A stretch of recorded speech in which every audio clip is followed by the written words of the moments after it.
What if allyship is not just one big brave moment? Maybe it is what we do every day. Today, we're talking with Sandra Coker about people first leadership, mentorship, and the small workplace moments that either build trust or could break it. Because people remember how you make work feel. At the end of this episode, we are answering how do we practice everyday allyship at work in a way that actually helps all people rise. Because nobody grows alone. Hi, I'm Claude. And I'm Jess. We are corporate employees by day, entrepreneurs by night, and work besties for life. Join us as we explore how work besties lift each other up, laugh through the chaos, and thrive together in every industry. Work besties! Sandra, you've built your work around helping organizations, putting people first, reducing that workplace drama, and unlocking human potential. For anyone meeting you for the first time, can you share a little bit about your story and what led you to create the Human Power Solutions? Thank you so much for having me. It was such a pleasure to be with both of you. The energy has been wonderful so far in our conversations. So my story, I started off my career in hospitality way back in the day and really understood the value of employees and the people that are actually working with your clients and customers. So for me, the hostesses, the waitresses, all the people that were doing all the work were really more important than the management staff, to be honest with you. And I've really carried that theme pretty much throughout my career, through the businesses that I've owned and the people that I've led over the years. So from your perspective, Sandra, when people hear that phrase, everyday allyship, what does that mean?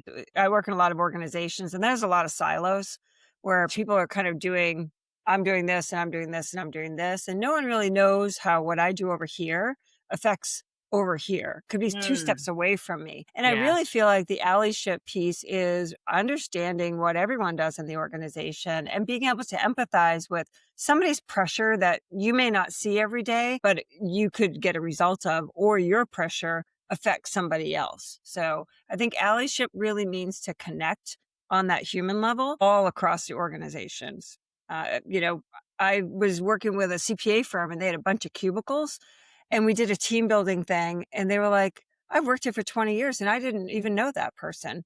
Oh my goodness. That's a problem. You just answered how organization or companies can have this communication and have, to make sure that everybody knows each other through some activities. What else do you think people can, managers or even, organization can? I think a lot of times it's kind of organizing, if you're in office, it is organizing lunches. It's pairing people up outside of the departments. My daughter works for a very large financial firm and that company really encourages the younger professionals to get out and meet people in other departments and kind of create some mentorship along that way. And she's been with this company for about 3 years, just landed a big promotion from someone she met early in her career that was a mentor to her. So I think it's really important for people to understand, get out of your box. And if your leaders aren't encouraging that, get out of the company. No, I'm just kidding. But If only. yeah. And so that's really, I think, really what people need to do. And virtual wise, we actually just started. I have a global team and they're all over the world. We're all on different time zones, but we pretty much work in the same kind of hours. And we just established a cubicle channel. Basically what it is when you're working and it's interruptible work, it's something that you can work on and have conversations. You can go into this Teams channel called Cubicles and your team members could be in there. So you have a little bit of chit chat and you can go on mute when you need to do some work, but you can come off mute and have a little conversation. And we've been doing this for about 2 weeks and I can already feel my team really coming together and having these really cool conversations that aren't even really work related, which I love. So that is awesome. That's such a good idea. I popped in yesterday and 2 of the guys love cricket and they're like, what are you guys talking about? They're like, cricket. And I'm like, what's that? It's really pretty cool. You can feel the allyship is let's create that bond that we might be missing. That safe space that it's okay to connect. So you said if the organization doesn't do that, doesn't promote that, what can an individual start doing and some little element to go after this allyship? Just being human and connecting with people when you come in at the time clock, at the break room. If you're on Teams and you're virtual, a lot of nuances these days, but maybe connecting with someone in your company through LinkedIn and saying, hey, we work at the same company. And can we have a virtual coffee? Or I'd like to get to know you. I'd like to get to know more people in the organization. I mean, individuals, we have so many ways to reach out now outside of the old norm that there's a lot of ways that people individually can reach out and start connecting and kind of creating that excitement and that allyship. From your perspective, do you feel allyship is really the responsibility from the leader or from the whole organization, or a combination? That's a good question, Jess. I would love to say it starts with the leaders, but honestly, we don't have the best leaders right now. They're under a lot of pressure. They're trying to get through the day. The technology overwhelm is real. So I think at this point, it really is on the individual, and hoping that the culture and hoping that the leader has formed that culture. But the leader's not going to direct that.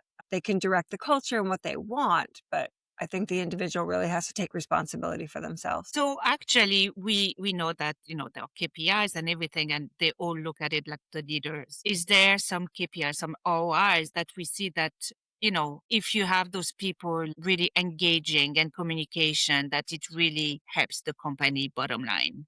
It's your retention, your onboarding, the speed in which they come up to their job. So your onboarding is really important, and getting people up to speed. If you have that culture of allyship, someone that's new, that's struggling, a person's going to come over and say, let me help you with that, versus a company that doesn't have that allyship.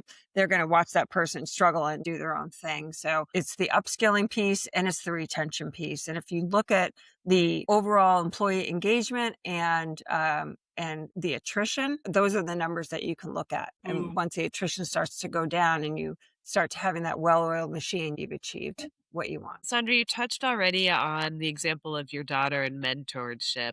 Our theme this month is around mentorship as well as allyship. In your experience, do you feel mentorships has to be formal to be powerful? No, I don't. I don't think you have to say, will you be my mentor? I think you need to create an atmosphere where you want to learn and where someone is willing to give you their knowledge, but also they're going to learn from you as well. I think throughout my career, even now, I have 3 mentors now as I'm scaling my business. I've never scaled a business before. So I've connected with people who have done what I'm looking to do. And I think if you're looking to scale or grow in your career and lift yourself up, it's finding those people that are where you want to be and connecting with them on LinkedIn, on Teams, and asking, would you be my mentor? Understanding, though, that a mentor gets as much, and they're not a coach. They're going to get as much from you as you're going to get from them. So that person that understands that, I think, is very, very valuable. Hold on. You said that the mentor will get as much. What would they get, the mentors? Because we always hear, it's the mentee that get the things and never on the mentor, Yeah, I mean, I'm a big believer. There's coaching where, you're telling someone what to do, you're side by side and you're kind of doing the direction. I look at mentorship as being a two-way street, where if I'm I mentor a lot of young business women, and I really learn about the struggles, what's going on. It's been a while since I've been a new business owner, so I'm kind of jaded. So I guess you could say. So it kind of helps me to kind of bring me back to when I was struggling and what things and the mistakes that I made in helping them to learn from that. But also, like, they can teach you things on resiliency or what they're doing in the new market. And there's so much change going on right now that I think as a mentor, you got to be open to someone's going to bring you an idea and you're going to be like, that's a great idea. I love that idea, so I think you've got to be open for both. If you're going to be a mentor but not want to learn, then you're a coach. Yeah. I do think having a mentor outside of the company you're in is awesome. We found from our experience in the podcasting space, some of the best ways to find some type of either mentorship to bounce those ideas off of are those Facebook communities, as well as attending conferences. We really find those Oh, yeah. like-minded individuals Yeah. that will have the real life experience to really walk you through things in a different. Yeah. And when I look for a mentor at this point, I'm looking for someone who's above, like has done what I'm looking to do, Yeah. not at my level. And I think that's something that people often don't. They play in their same circle, and they Oh, all yeah, stay good in this point. circle. You know.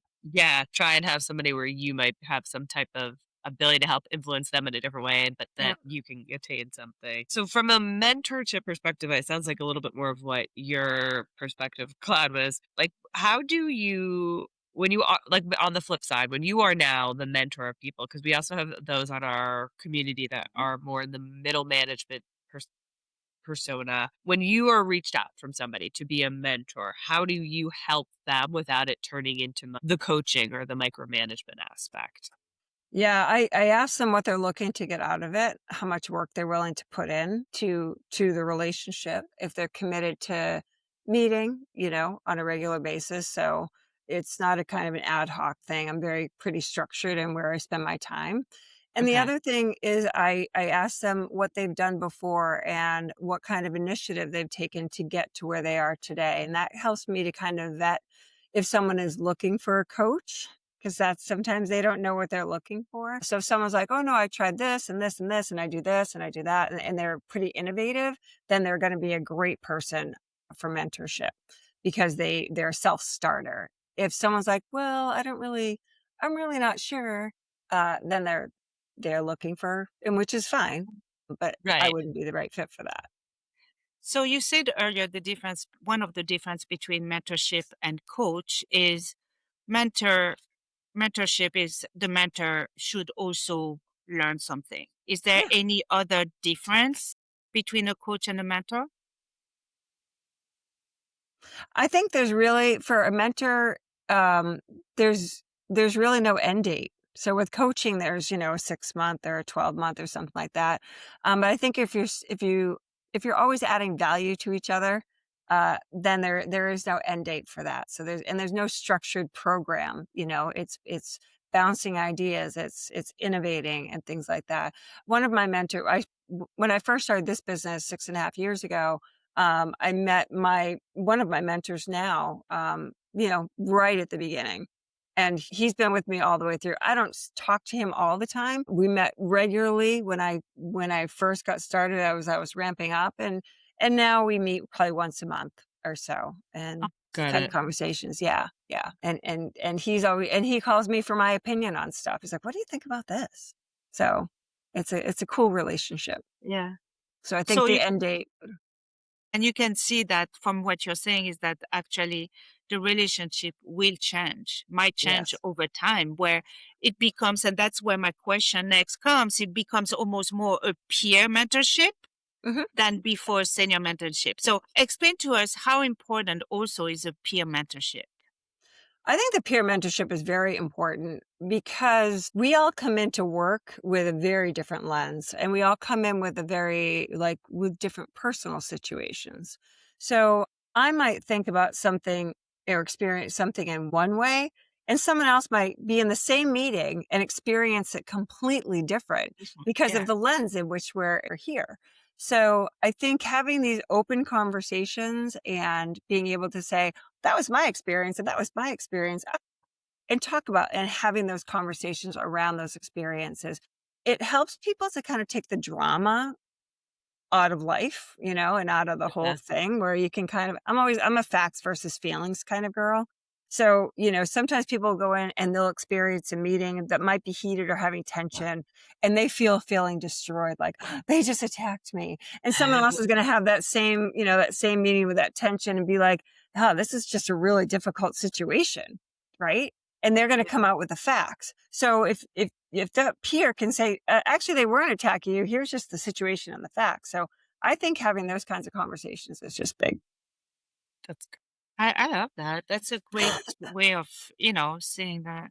Yeah, it kind of touches on one of the things that attracted me to chat with you, Sandra, too, is I saw one of the areas that you do focus on is reducing drama in workplace environments. Yeah. And you kind of just gave a great example of how to leverage your peer or even maybe your work bestie Yes. to help with that.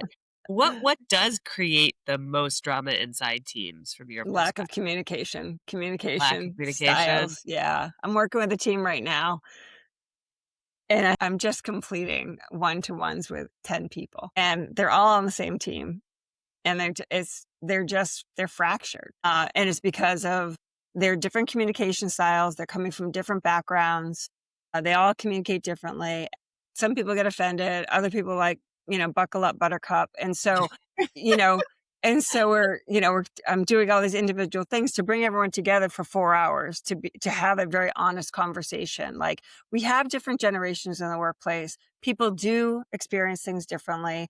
Our Gen Right. Zs are not our Gen Xs. I'm a buckle up buttercup kind of girl, but I know that not They're everyone's going not. to do that. Yeah, Yeah, I've got a couple of Gen Zs. I tiptoe around get it. them.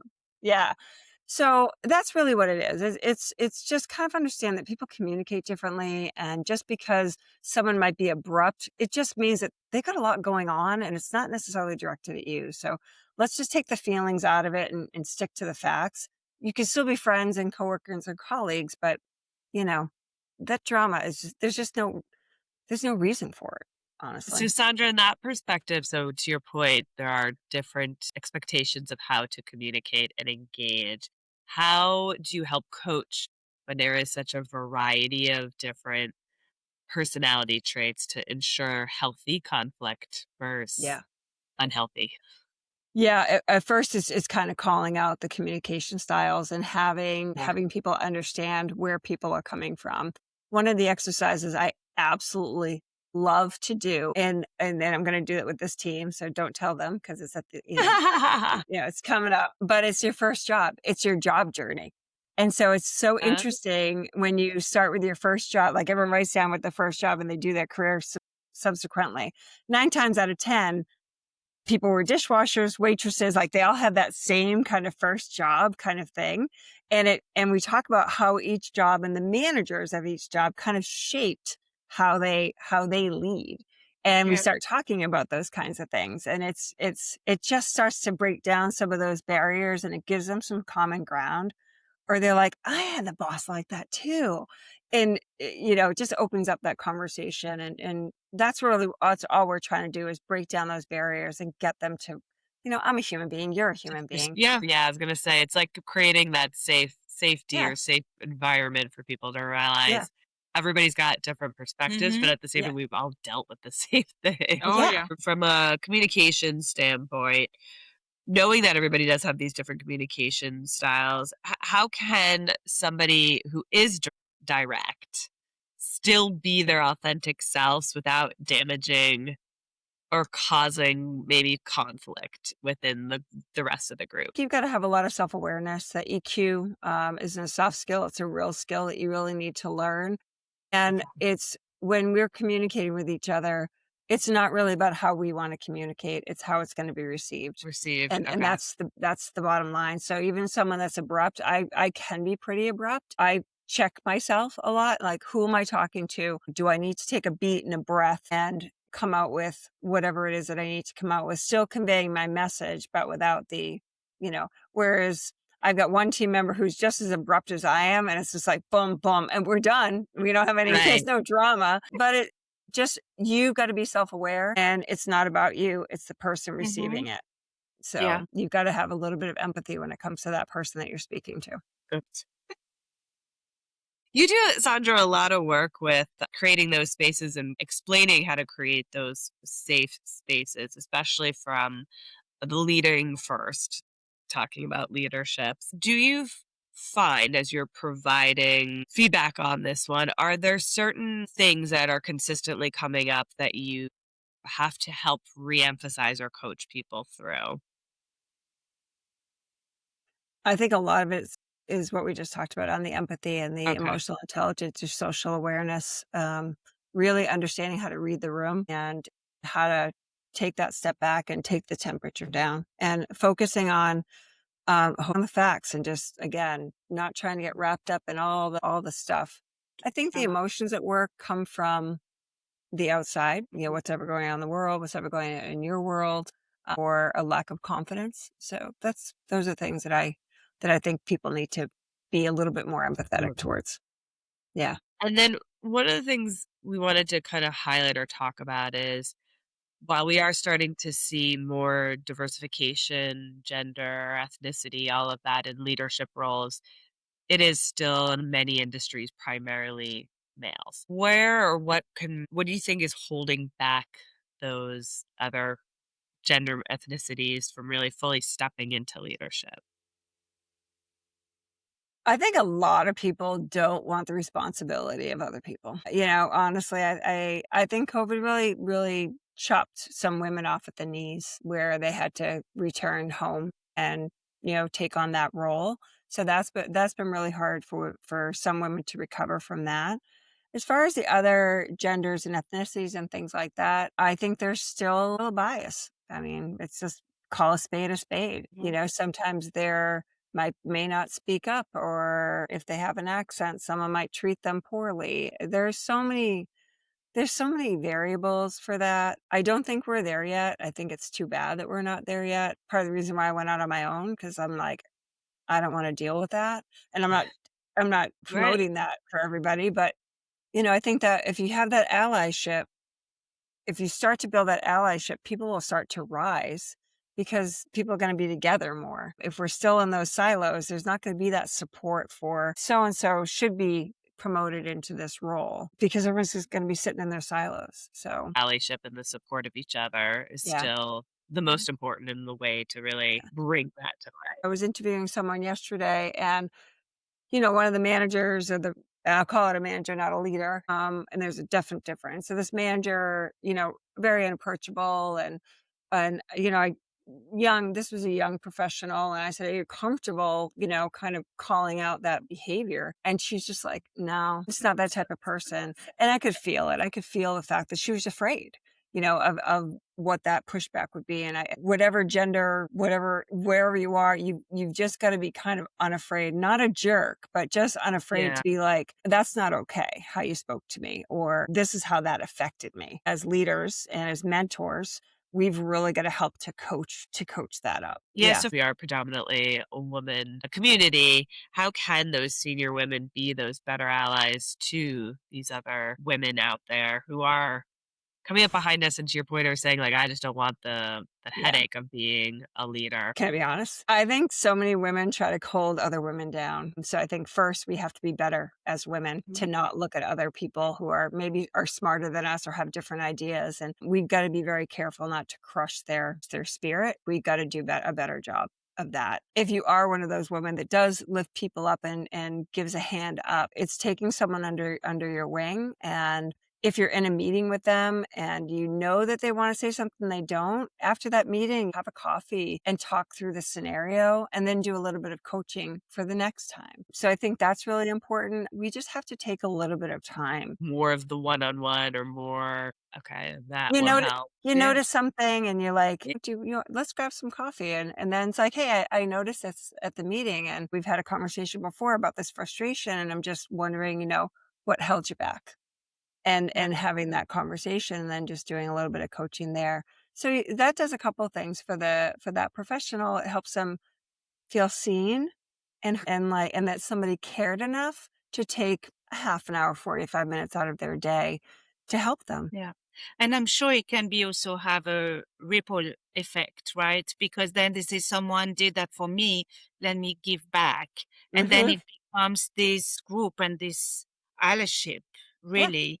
Absolutely. Yeah. And it's not just for women. I mean, men feel it. I mean, they feel it too. And especially our young leaders coming up, our young men coming up, there's a big transition there for them. So they're trying to be empathetic. They've got the work-life balance thing down and they're trying to get ahead. But they also see my generation of not so nice bosses and they don't want to be that. So So we've got to make sure that we're coaching up our young men as well. So, Sandra, you do a lot of work around learning and development. From your point of view, what really makes that development stick? Another really good question. So my philosophy, so a lot of times company will do training. And my philosophy is, we train dogs, you develop people. So So you can do a one-hit wonder of a training and that's not going to stick. We can do an 8-hour thing and it's just whatever. The development got to be ongoing. So when we do any kind of professional development program, it is an ongoing program. It's a series. If we're doing an emerging leader series, it'll be a 6-week series. So that way people can learn a skill, try it out, come back, how did it go? Here's another one. And it just, they build upon each other versus being, so it's transformational versus transactional.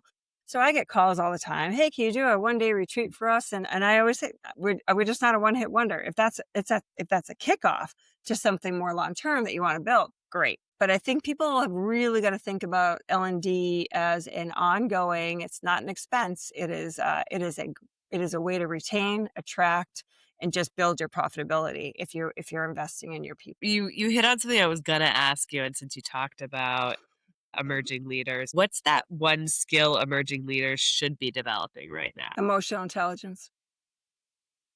How to That's a read the hard room. one. Here's why. Because what we're doing is we're promoting people like, oh, you're so good at XYZ. You should be the next manager. And they get to that role and they have no clue how to deal with people. No. It's never you're good at reading the room. It's you're good at this skill. At this task, right? Yeah. We really need to make sure that our emerging leader program is a hybrid. So it's e-learn live workshops and it's bud to boss, emotional intelligence, difficult conversations. So you've got to kind of teach them all of these things prior to getting them up there.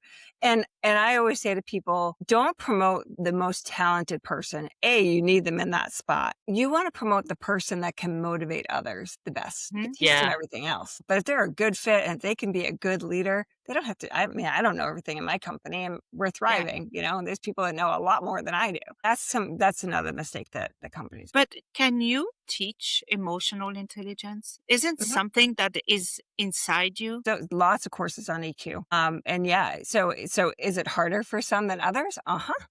Absolutely. Those abrupt people, it's hard, but it is a skill that you absolutely can learn. It does take a little bit of time. It does take a little bit of investment in yourself, but yep, those 4 quadrants on EQ, absolutely. It's a learned skill. Yeah. Yeah. What are you No, I'm laughing because I'm like, why do you think it's not? Like, what do you think? Because I think emotional for me, I thought that you're born with it. Like you have some people that don't have this emotional intelligence. It's just they don't have it. Like they don't think about other people. They don't put themselves in other people. They're good at other things, but they don't have that emotional intelligence. Right. I mean, I know some of them. They're all born with not knowing math and how to read. So like you can. But yes, but for me, math is facts, right? 1 + 1 is equal 2. Emotional intelligence is more. Okay, I'm gonna challenge you, Claude, because no, but that's perfect. But that's what. Because it's always been challenging. So but so I love that. I totally love that. That's why we have conversation. Yeah. So let me become your work bestie. There's empathy that people. You can't really teach empathy. Yeah. And that's that part of you that, will reach out to care for somebody. When it comes to emotional intelligence, there's a 4-quadrant skill that if you want to, you can learn it, but you have to have the desire to want to. So there'll be some people that are like, I'm not going to learn that. I don't care. Yeah, you're right. You're not going to be able to upskill them. But if someone comes to you and says, you know what, I know that I'm not coming across well. I know that I'm not doing what I need to do and that I've got a huge amount of turnover and it's on me. I don't know what to do. They can learn EQ.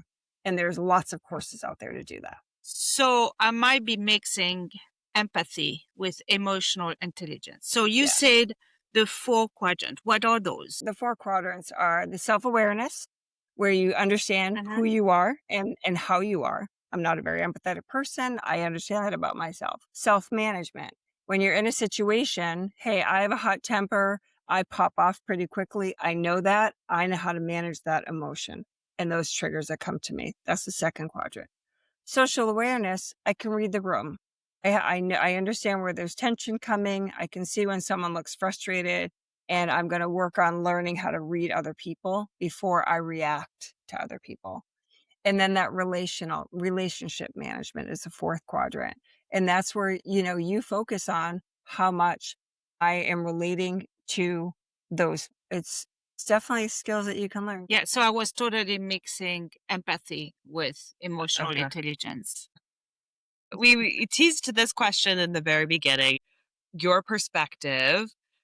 How do we practice everyday allyship at work, especially thinking about? I really think that peer to peer, we can spend a little bit more time getting to know people that we don't know and touching base with people and understanding. I think in this day and age, understand that people are going through a lot personally, and the world is difficult right now. So just providing a friendly hand, a smile. And if you're a virtual team, doing some touch bases, just do it a quick check-in on Teams or Slack or whatever it is that you use. But just doing some reach out. And also, I think the other thing is everybody has their job, but if you're able to help somebody out outside of your work, outside of your daily thing, and you've got a little bit of time, offer it. Yeah. My big takeaway from this one is carving out time weekly to make sure that I'm having those connects with individuals across all the different areas of my life as far as that. I think that's so smart. It's something we always quickly put to the side and say I don't have time, but it is so important. Yeah. On both And doing it with intention. We have a midday momentum. So every day at 3:00, 3 to 3:15, we just pop on the channel because like I said, we're global. So we pop on the channel every single day. How's your day going? What's going on? Do you need help with anything? It just reduces the bottleneck and reduces any friction building up throughout the week. So I think there's a lot of things that people can do. They just got to do it with really intention. cute idea. Every day. Every day, 3 to 3:15. Everyone's on Teams. That's so cool. We have a core channel where we're all on, and someone initiates the call, everybody pops on. And we solve a lot of issues that way too, because someone could be stuck on something. They're like, I need access to this, and it's quickly done. So it just reduces friction that builds up through the week. That's a really smart idea. And that shows again, this group and this allyship make it even stronger. They know each other. They do. And they care about each other, and they all wanted, like me as a CEO, I'm sharing my vision. I'm sharing my adventure, the stuff that I'm doing. And so they know me really well. But they also understand where the vision is for the company, and they all work together to get there. So if someone's proofreading something and it's not correct, they don't take offense when that person is like, this isn't right. There's no offense taken. It's everyone knows that we're all shooting for the same thing. So of course, it's really good. That last example reminds us that allyship is really not the big, huge gestures. It's the small things that matter and the communication, keeping people connected, making sure they're aware of the company's overarching themes and what we want to work for. It seems so simple to say it, but to be reminded of it. So I appreciate it. And what I really loved about your vision is the emotional intelligence. Being there, listening to people and helping each other. And at the end, it's people are going to be proud to really work in a place like that.